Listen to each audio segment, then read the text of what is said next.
Otu ezinụlọ. One family. Ndewo. This is Yvonne and welcome back to Learn Igbo. In this lesson, we're going to talk about one family. So it's essentially a dialogue and then some questions and answers. Ready? Let's begin. Ka anyị bido.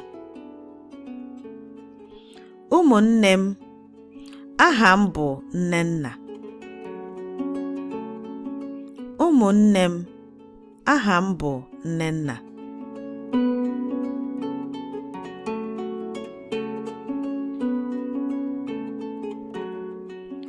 Aha m bụ Chidi.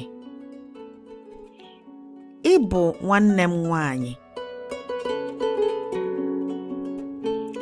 Aha m bụ Chidi.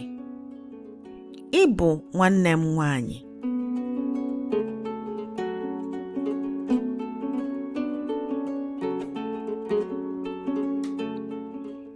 Ị bụ nwanne m nwoke.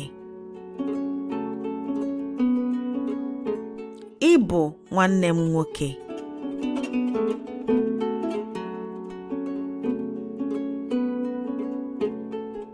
Nna anyị bụ agụ.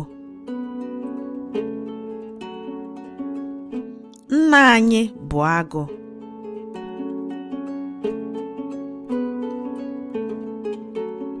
Nne anyị bụ Adaeze. Nne anyị bụ Adaeze.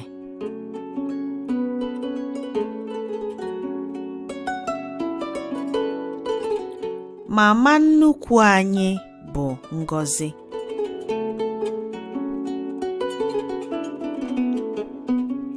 Mama nnukwu anyị bụ Ngozi.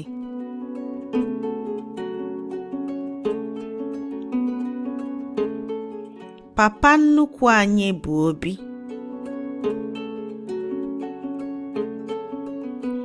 Papa nnukwu anyị bụ Obi.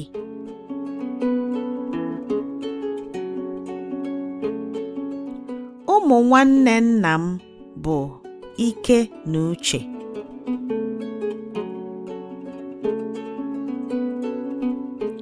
Ụmụ nwanne nna m bụ Ike na Uche.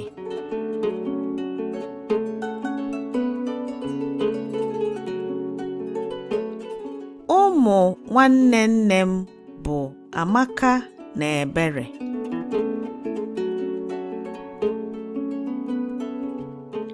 Ụmụ nwanne nne m bụ Amaka na Ebere.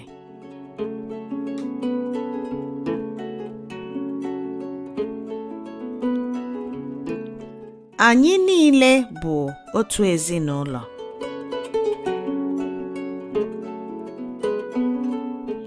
Anyị niile bụ otu ezinụlọ.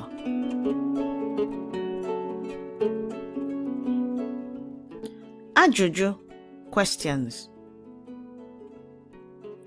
Gịnị bụ aha nwanne Nnenna nwoke?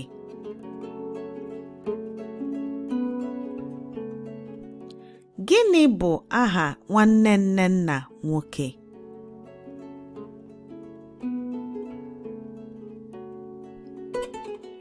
Aha nwanne Nnenna nwoke bụ Chidi.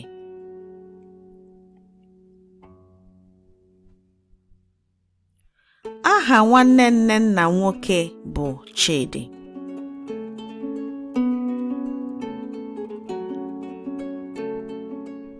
Gịnị bụ aha nne ha?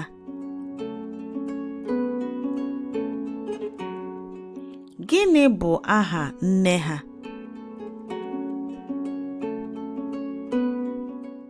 Aha nne ha bụ Adaeze.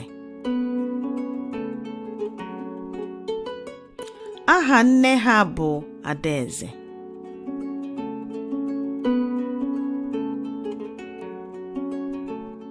Gịnị bụ aha ụmụ nwanne nna Chidi? Gịnị bụ aha ụmụ nwanne nna Chidi?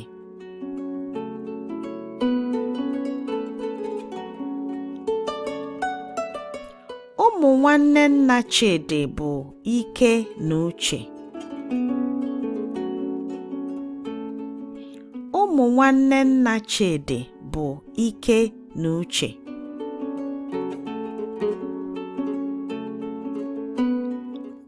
Daalụ. Thank you for watching. To improve your Igbo learning, go over to www.learnibonow.com and download our free printable flashcards, which has audio support. You'll also get access to our weekly newsletter full of useful tips to improve your Igbo language learning, history, and heritage. Come, Messia. See you on the next video.